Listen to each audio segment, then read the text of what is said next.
Donc là aujourd'hui on est sur une réparation d'une machine à laver qui fuit. Donc j'ai attaqué la réparation. Comme on peut le voir, il y a une première réparation ici à la colle qui n'a pas tenu. Donc ça c'est le tambour en plastique, et on voit qu'ici le tambour est fendu. Donc ce qu'on vient faire, c'est qu'avec du filament plastique, on vient faire une grille comme ça, reboucher dans ce sens. Après cette grille, on vient la refaire dans l'autre sens. Et en fait ici on va essayer de faire tout un dôme en plastique fondu pour qui va vraiment venir faire l'étanchéité.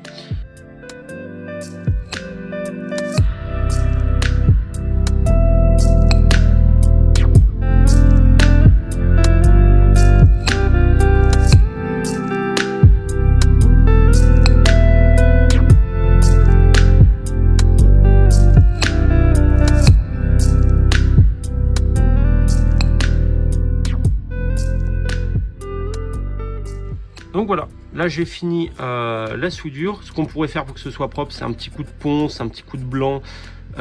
Voilà, mais bon, on l'a vu que c'est à l'intérieur d'une machine à laver le linge et que ça se verra jamais, je vais laisser comme ça. Ce que je vous conseille, si vous voulez vous lancer dans ce genre de réparation, déjà, acheter un bon fer à souder. Celui-là, il est vraiment limite. Ce que je vous conseille, c'est les fers à souder de plomberie à l'étain qui se trouvent dans tous les magasins de bricolage, hein. Et pour le plastique, ce que je vous conseille, c'est du filament d'imprimante 3D, tout simplement.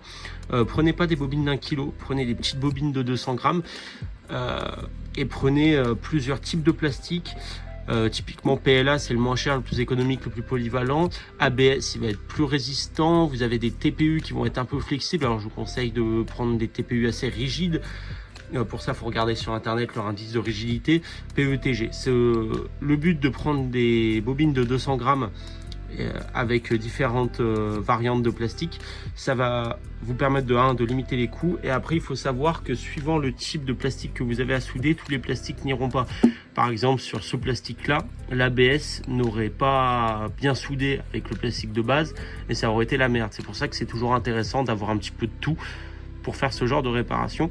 À savoir que ce genre de réparation, jamais un pro vous le fera. Le pro, il vous remplacera le tambour, vous en aurez pour la peau du cul.